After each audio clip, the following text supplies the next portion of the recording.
Assalamualaikum warahmatullahi wabarakatuh.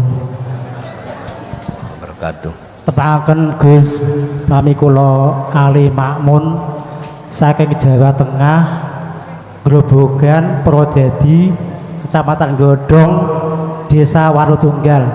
Kersane lengkap Gus.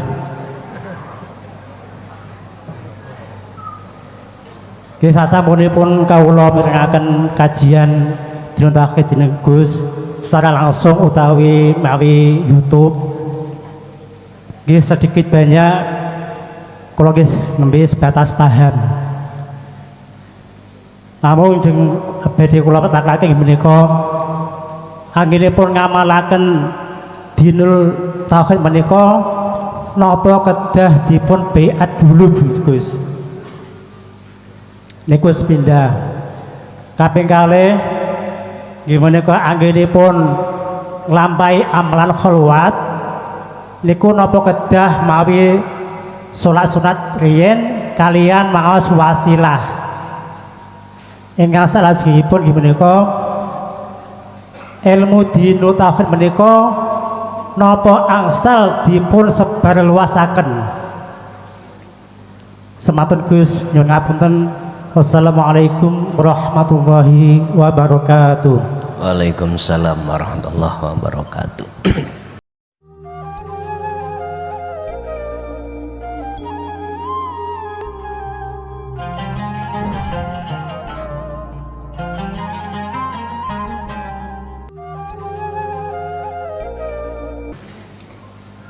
Ma wajaba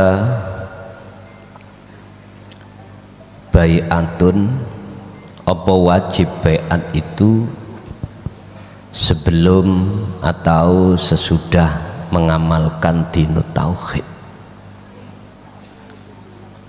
Niki suka-suka yang menjawab. Kalau bahasa saya langsung, saya harus mengerti dulu apa sih bai'at itu. Secara lughat bai'at itu adalah ai talqin atau perjanjian.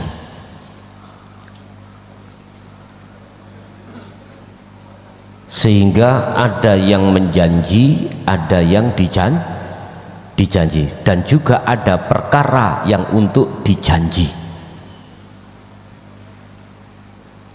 Ini biasanya bai'at ini diartikan di tengah-tengah golongan thariqah.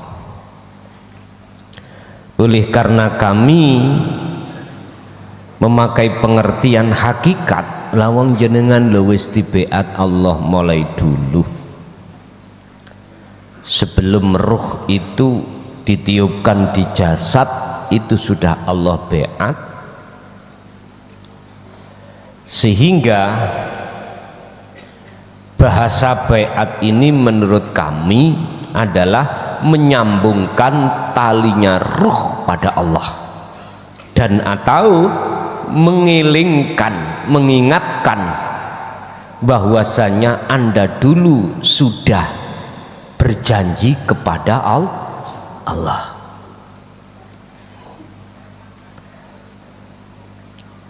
Untuk mengamalkan dinut tauhid ini Bapak Ibu, ketika saat jenengan di hati itu sudah bisa menerima dan ada satu kesadaran bahwasanya selama ini kita itu tinggalkan Allah, terus sadar untuk kembali, sesungguhnya itu berarti Anda sudah kembali kepada bai'at. Sudah. Terus mengapa kok ya kami juga melaksanakan terkadang secara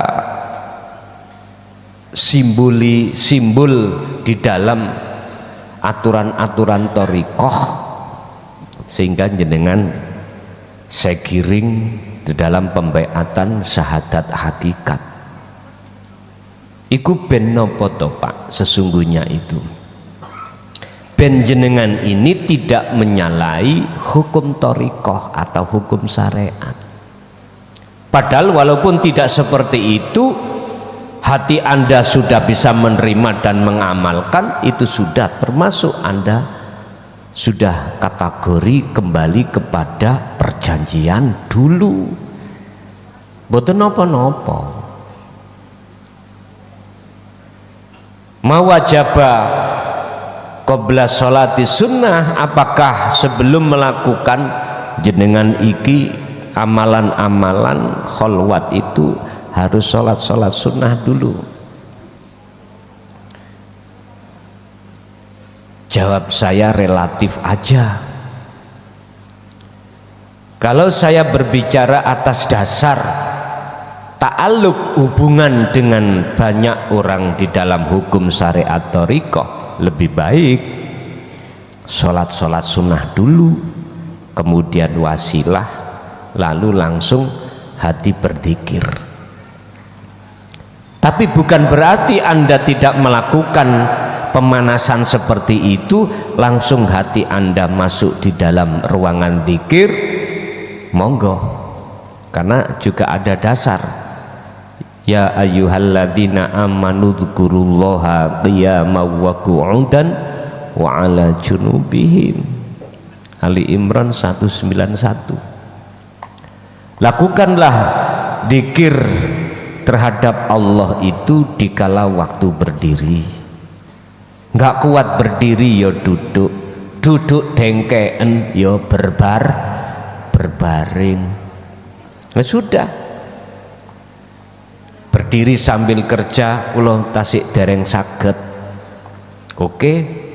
Duduk dengan duduk sampean duduk iku nopo kuno duduke dereng saged waktune, ya wis arepe sare mawon, leyeh-leyeh itulah gunakan untuk berzikir sampak bablas tilem. Jadi relatif Pak. Terus yang ketiga, apakah boleh dinut tauhid ini disiarkan terhadap orang umum? Pak nyuwun sewu ya. Dulu ada kaidah yang mengatakan bahwasanya janganlah ini kau sampaikan pada orang yang tidak beriman. Artinya apa? Jikalau kau lakukan tetap percuma, badi gegeran. Sampaikanlah terhadap mereka yang bisa menerima. Laksana gini Pak, memang satu sisi makalah ini benar. Selama gelas ini tertutup, maka aku memasukkan air tidak akan pernah bisa masuk. Oke. Tapi aku punya makalah yang berseberangan dengan ini. Apa? Kalau toh yang mendengarkan itu sudah paham, sudah bisa menerima, menurut kami, lah terus nyapa? Sudah mengerti, sudah paham, terus kita berikan lagi. Faedahnya ini jadinya faedah li taukid, menguatkan. Apakah tidak lebih mahal diberikan pada orang yang belum mengerti? Sebab prosesnya orang mengerti awalnya tidak mengerti, olehnya mengerti, mendengarkan sekalipun itu berontak awal-awalnya. Jadi menurut kami wajib syiar dinut tauhid itu di tengah-tengah umum, wajib. Cuman memang resikonya lebih besar daripada ketika syiar di tengah-tengah khusus. Tergantung jenengan bagaimana. Artinya kalau Allah memperjalankan Anda bersyiar di tengah-tengah umum, ya sudah, mengalir aja. Sekalipun resikonya itu dampaknya negatif di tengah masyarakat itu luar biasa. Tapi ingat, seatos-atos batu apa ya, sepadat sekeras-keras batu, Jikalau itu terus airnya menetes, satu saat akan tembus juga. Sama dengan tutup yang ada di gelas, walaupun dianggap percuma, nggak akan masuk, terus saja. Masa sih tidak akan bolong tutup itu? Ini prinsip saya. Makanya mengapa kami berani menyampaikan ini di tengah am, dengan memakai bahasa yang sudah tidak kami bentuk isyarah. Saya sadar banyak yang mengatakan saya adalah min jumlatil majnun. Jangankan saya, Kanjeng Nabi pun dikatakan min jinnah, Muhammad iku golongane wong gendeng. Saya sadar. Tapi mohon maaf, saya tidak bisa berdaya Pak Bu untuk keluar dari pemaksaan Allah untuk menyampaikan ini. Saya nggak berdaya. Memang sih menurut hitung-hitungan saya lebih baik kugunakan sak keluargaku sendiri daripada untuk orang lain, toh pada akhirnya nanti untuk kita sendiri. Tapi kami dihadapkan ruangan di mana tablet itu harus kami bawa, nggak bisa Pak saya mengelak, nggak bisa. Ingat,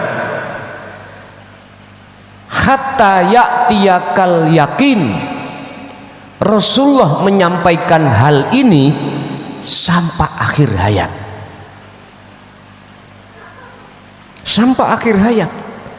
Sekalipun satu sisi dihujat, tetap beliau itu sampaikan walau karihal musyrikun, walaupun beliau dibenci, dicaci, bahkan dikatakan ajaran sesat, tetap beliau itu sampaikan.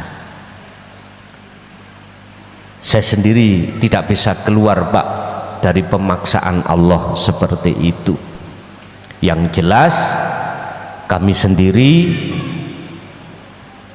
juga mengatakan wajib hukumnya disiarkan tentang dinul haq, baik di kalangan di tengah umat Islam maupun di luar agama Islam.